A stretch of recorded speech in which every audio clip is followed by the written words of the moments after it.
नमस्कार प्यारे साथियों, कैसे हो आप सब। उम्मीद करती हूँ आप सब बहुत अच्छे हैं और लगातार मेहनत कर रहे हैं। लगातार आप अपने लक्ष्य की ओर अग्रसर हो रहे हैं।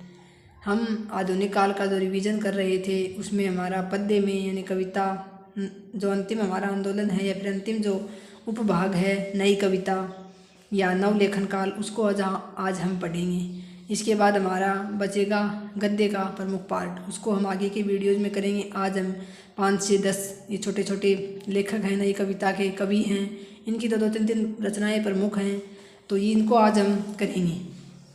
नई कविता का समय सीमा जो 1953 ईस्वी से अब तक मानी जाती है, यानी इसकी अंतिम समय सीमा कोई निर्धारित नहीं की गई है कि कब तक था। ये 1953 ईस्वी से अब तक माना जाता है। नई कविता को नवलेखन काल भी कहते हैं। भारत की स्वाधीनता प्राप्ति व संविधान के लागू होने के बाद नए नए विषय लेकर जो काव्य रचा गया उसे नई कविता कहा जाता है। डॉक्टर गोविंद शर्मा ने कहा है, सामान्यतः प्रयोगवादी काव्य धारा का विकसित रूप ही नई कविता के नाम से जाना जाता है। जो प्रयोगवादी काव्य धारा थी उसका आगे चलकर जो नया विकसित रूप आया वही क्या कहलाता है, नई कविता कहलाता है। ये कथन है डॉक्टर गोविंद शर्मा का। इस कविता को नई कविता नाम सर्वप्रथम अंग्रेजी द्वारा प्रतीक पत्रिका के जून 1951 के अंक में और द्वितीय सप्तक की भूमिका में दिया गया। यानी अंग्रेजी जो है वो तार सप्तक के संपादक थे और उन्होंने प्रयोगवाद को ही नई कविता नाम दिया था। तो 1951 में उनकी प्रतीक पत्रिका थी और उसमें द्वितीय सप्तक की जो भूमिका थी उसमें उन्होंने इसको सर्वप्रथम नई कविता नाम दिया था। डॉक्टर गणपति चंद्र गुप्त द्वारा गुप्त प्रयोगवाद व नई कविता को सम्मिलित रूप से अति यथार्थवादी काव्य नाम से पुकारते हैं। डॉक्टर गणपति चंद्र गुप्त ने प्रयोगवाद और नई कविता दोनों को ही क्या कहा है, अति यथार्थवादी काव्य।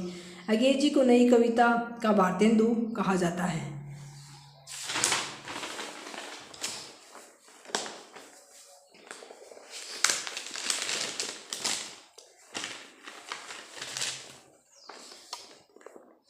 गिरिजा कुमार माथुर व बालकृष्ण राव ने छायावाद के बाद लिखी गई समस्त रचनाओं को नई कविता कहा। यानी इन्होंने प्रगतिवाद प्रयोगवाद को अस्वीकार करके छायावाद के बाद जितने भी कविताएं लिखी गई उन सबको नई कविता कहा है। रामविलास शर्मा व नामवर सिंह ने नई कविता को प्रयोगवाद का ही छद्म रूप माना है। छद्म का मतलब होता है छुपा हुआ। तो रामविलास शर्मा और नामवर सिंह का कहना था कि नई कविता प्रयोगवाद का ही छुपा हुआ रूप है। इस कविता के विकास में जगदीश गुप्त द्वारा संपादित नई कविता पत्रिका का महत्वपूर्ण योगदान रहा। यानी नई कविता के नाम से पत्रिका प्रकाशित की थी जगदीश गुप्त ने, उसका महत्वपूर्ण योगदान रहा। नरेश मेहता व श्री राम वर्मा नई कविता को प्रयोगवाद से सर्वथा भिन्न आंदोलन मानते हैं। कुछ लोग तो जैसे रामविलास शर्मा और नामवर सिंह तो प्रयोगवाद का छद्म रूप मानते हैं, लेकिन नरेश मेहता और श्री राम वर्मा नई कविता को प्रयोगवाद से अलग ही आंदोलन मानते हैं। अब है विविध कविता आंदोलन। 1960 के आसपास अनेक कवियों द्वारा अपना स्वतंत्र अस्तित्व बनाए रखने के लिए अनेक कविता आंदोलन चलाए गए। डॉक्टर जगदीश गुप्त द्वारा स्वरचित किस्म किस्म की कविता रचना में इस प्रकार के 45 कविता आंदोलनों का उल्लेख किया। किस्म किस्म यानी भांति भांति की कविता। तो डॉक्टर जगदीश गुप्त ने इस प्रकार की एक रचना लिखी थी किस्म किस्म की कविता, उसमें 45 कविता आंदोलनों का उल्लेख किया था। लेकिन हम यहाँ 10 ही कविता आंदोलन पढ़ेंगे और आमतौर पर इसमें से ही प्रश्न पूछा जाता है। तो जिनमें प्रमुख हैं ये आंदोलन है और ये प्रवर्तक हैं इसके। तो आंदोलन नई कविता आंदोलन के प्रवर्तक हैं जगदीश गुप्त, ये आपको याद रखना है बहुत अच्छे से। कविता आंदोलन के हैं जगदीश चतुर्वेदी। मैंने तो ऐसे याद किया था जैसे नई कविता है तो नई तो जगदीश गुप्त हो गए, कविता यानी चतुर्वेदी जी ज़्यादा चतुर थे तो इन्होंने कविता के पीछे लगा दिया, तो कविता आंदोलन जगदीश चतुर्वेदी। साठोत्तरी कविता आंदोलन ललित गुप्त। आप किसी भी प्रकार से इनका एक वर्ण लेके इनको आपस में जोड़ के किसी भी प्रकार से अपनी खुद की ट्रिक बना के इनको याद कर सकते हैं, या फिर आप इनको बार बार पढ़ेंगे तो आपको ये याद हो जाएंगे। तो साठोत्तरी कविता आंदोलन ललित गुप्त। ताजी कविता आंदोलन लक्ष्मीकांत वर्मा। प्रतिबद्ध कविता आंदोलन परमानंद श्रीवास्तव। तो प्रतिबद्ध से तो प्रति और परमानंद ये एक जैसे हो गए। मंत्र कविता आंदोलन सुरेश वात्स्यायन। नवगीत आंदोलन राजेंद्र प्रसाद सिंह जिन्होंने गीतांजलि पत्रिका का संपादन भी किया था। युयुत्सावादी कविता आंदोलन श्री राम सिंह सलभ। समकालीन कविता आंदोलन विश्वम्बर नाथ उपाध्याय और सहज कविता आंदोलन के हैं रविंद्र बर्मर। ये 10 कविता आंदोलन है प्रमुख, ये आपको याद रखने हैं। फिर है नई कविता के प्रमुख कवि कौन कौन से हैं। तो सर्वप्रथम है सर्वेश्वर दयाल सक्सेना। जन्म 1927 ईस्वी, जन्म स्थान बस्ती यूपी। इनकी रचनाएं आपको याद रखनी है अच्छे से, क्योंकि सर्वेश्वर दयाल सक्सेना जी की रचनाएं अक्सर पूछी जाती हैं परीक्षा में। तो इनकी रचनाएं हैं काठ की घंटियाँ, खूंटियों पर टंगे लोग, जंगल का दर्द, गर्म हवाएं, एक सूनी नाव, कुआनो नदी, भों भों, खो खो, लाख की नाव, बतूता का जूता, और इनका एक नाटक प्रसिद्ध है बकरी। तो इनकी काठ की घंटियाँ, खूंटियों पर टंगे लोग, जिस पर इनको साहित्य अकादमी पुरस्कार मिला हुआ है, ये आपको याद रखने हैं अच्छे से। काठ की घंटियाँ, खूंटियों पर टंगे लोग, जंगल का दर्द, गर्म हवाएं, एक सूनी नाव, कुआनो नदी, ये प्रमुख रचनाएं इनकी हैं। इनका नाटक था बकरी। इनका एक उपन्यास था सोया, 2 उपन्यास हैं, सोया हुआ जल और पागल कुत्तों का मसीहा, ये उनके 2 प्रसिद्ध उपन्यास हैं। सर्वेश्वर दयाल सक्सेना को खूंटियों पर टंगे लोग रचना के लिए 1983 ईस्वी में साहित्य अकादमी पुरस्कार प्राप्त हुआ था। तो ये रचना इनकी और भी महत्वपूर्ण हो जाती है। इनको बकरी नाटक के कारण प्रसिद्धि मिली। इनके द्वारा प्रतीक पराग और नई कविता पत्रिका का संपादन किया गया था। ये दिनमान नामक पत्र के उप संपादक भी रहे। दिनमान पत्र में प्रकाशित चर्चे और चरखे स्तंभ के कारण ये चर्चित हुए थे। यानी सर्वेश्वर दयाल सक्सेना जो है वो दिनमान पत्र में एक लेख छपता था, स्तंभ छपता था, चर्चे और चरखे, उसके कारण प्रसिद्ध हुए थे। अगले हैं केदारनाथ सिंह, जन्म 1934 ईस्वी, जन्म स्थान बलिया यूपी। रचनाएं हैं अभी बिल्कुल अभी, जमीन पक रही है, यहाँ से देखो, बाग, टोल्स्टॉय, साइकिल, उत्तर कबीर और अन्य कविताएं, कब्रिस्तान में पंचायत, ताना बाना, अकाल में सारस। तो अकाल में सारस, बाग, टोल्स्टॉय, अभी बिल्कुल अभी, ये इनकी बहुत ही प्रसिद्ध रचनाएं हैं। केदारनाथ सिंह को अकाल में सारस रचना के लिए 1989 ईस्वी में साहित्य अकादमी पुरस्कार मिला था। तो अकाल में सारस रचना इनकी महत्वपूर्ण हो जाती है। अकाल में सारस रचना इनकी सर्वश्रेष्ठ रचना है। इस रचना में इनकी जीवनोत्सव से संबंधित कविताओं का संकलन किया गया है। केदारनाथ सिंह के द्वारा कविता, दशक, साखी और शब्द नामक पत्रिकाओं का संपादन किया गया। केदारनाथ सिंह को हिंदी साहित्य में संपूर्ण योगदान के लिए 2013 ईस्वी में भारतीय ज्ञानपीठ पुरस्कार मिला था। ये अंतिम तो मैंने तब लिखा था जब 2016 में मैं तैयारी कर रही थी, उस समय ये अंतिम था भारतीय ज्ञानपीठ पुरस्कार। इसके बाद तो और भी मिल चुके हैं। तो 2013 में इनको संपूर्ण साहित्य में योगदान के लिए मिला था। केदारनाथ सिंह ने आधुनिक हिंदी साहित्य में बिंब विधा नामक विषय पर PhD की उपाधि प्राप्त की थी। अगले हैं डॉक्टर जगदीश गुप्त, जन्म 1924 ईस्वी। रचनाएं हैं नाव के पाँव, हिमबद्ध, छंद सती, गोपा गौतम, संबुक। संबुक रचना इनकी प्रसिद्ध है। जगदीश गुप्त ने नई कविता 1954 ईस्वी पत्रिका संपादन कर नई कविता आंदोलन चलाया था। इनकी संबुक रचना में भगवान राम की निंदा की गई है। इन्होंने ब्रज व गुजराती भाषा पर शोध कार्य किया। तो इनकी संबुक रचना बहुत ही प्रसिद्ध है, जिसमें भगवान राम की निंदा की गई है।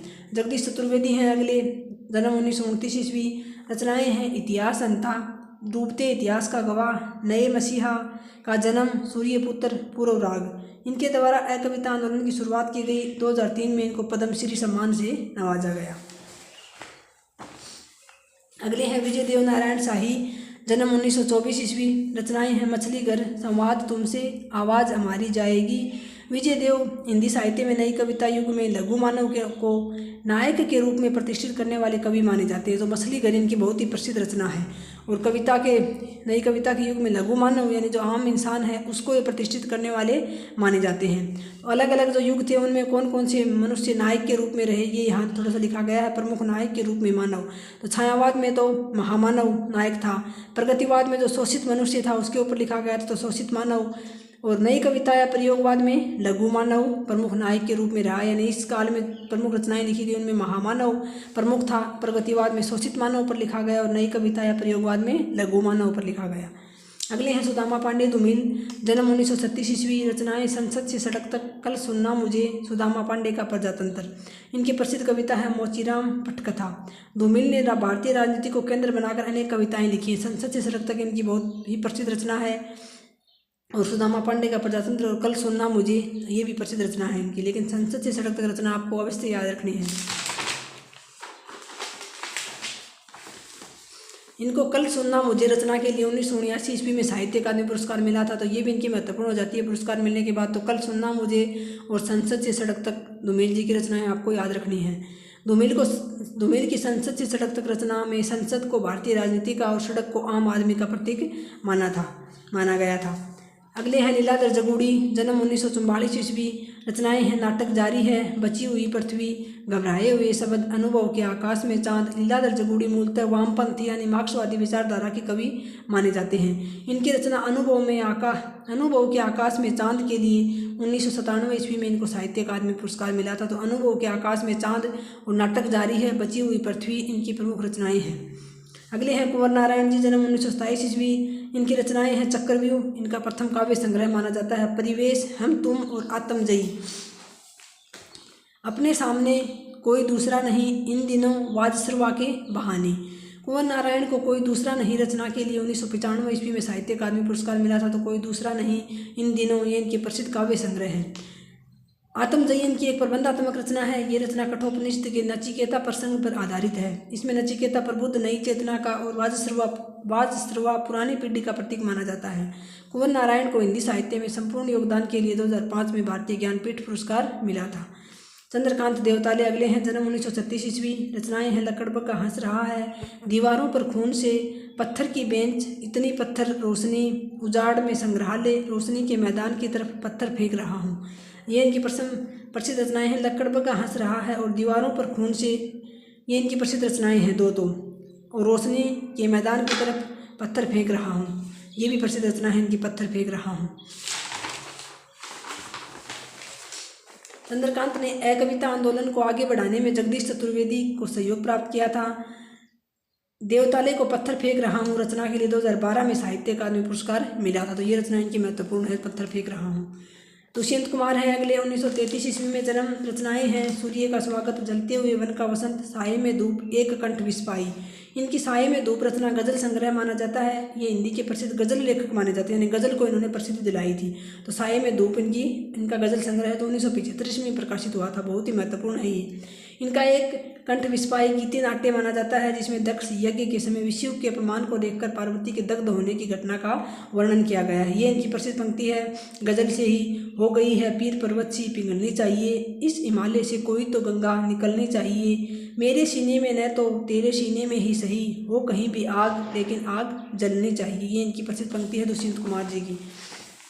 अगले हैं श्रीकांत वर्मा। रचनाएं हैं दिनारंभ, माया दर्पण, जलसा घर में आत्मवृत्ति और मगध। मगध इनकी प्रसिद्ध रचना है, जिसको 1987 ईस्वी में साहित्य अकादमी पुरस्कार मिला था।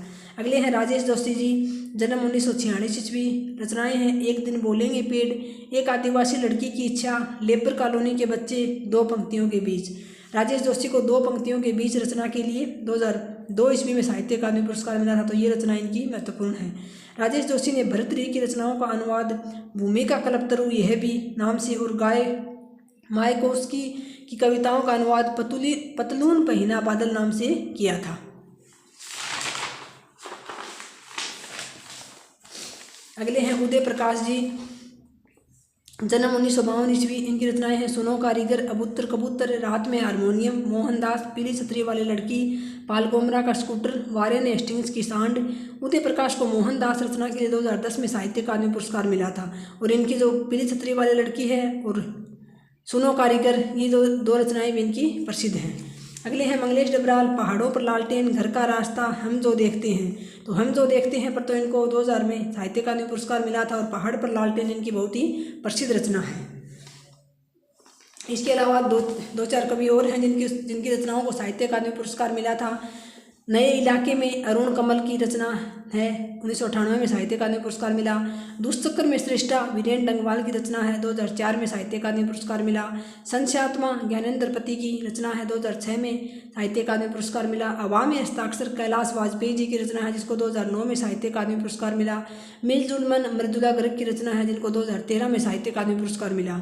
और आग की हंसी कविता संग्रह है रामदर्श मिश्र का, जिनको 2015 में साहित्य अकादमी पुरस्कार मिला। तो ये नोट्स 2016 के हैं, तब तक जिनको साहित्य अकादमी पुरस्कार मिला था वो रचनाएं इसमें शामिल की गई हैं। तो ये प्रमुख रचनाएं आपको 6 रचनाएं और याद करनी है। और पीछे जो नई कविता के मैंने प्रमुख कवि पढ़ाए हैं और जो प्रमुख कविताएं इनकी बताई हैं उनको आपको अच्छे प्रकार से याद करना है। आगे आ गया है भारतीय ज्ञानपीठ पुरस्कार, किस किस को अब तक मिला है इसको हम अगले वीडियो में पढ़ेंगे। उसके बाद आएगा हमारा हिंदी गद्य साहित्य, यानी गद्य की किस प्रकार से जो है शुरुआत हुई थी और किस प्रकार से उपन्यास की विधा का, उनकी जो अलग अलग विधाएं हैं उनको हम पढ़ेंगे। जितने इसमें नोट्स हैं सारे तो नहीं हैं, इसमें उपन्यास के बारे में हैं ज़्यादातर। तो या फिर नाटक के बारे में हैं, जितने भी नोट्स इसमें हैं इनका मैं आपको रिवीजन ज़रूर करवाऊँगी साथियों। और ऐसे ही आप वीडियो देखते रहिए, आपका रिवीजन होता रहेगा। और वीडियो देखने के लिए आपका बहुत बहुत धन्यवाद। जय हिंद, जय भारत।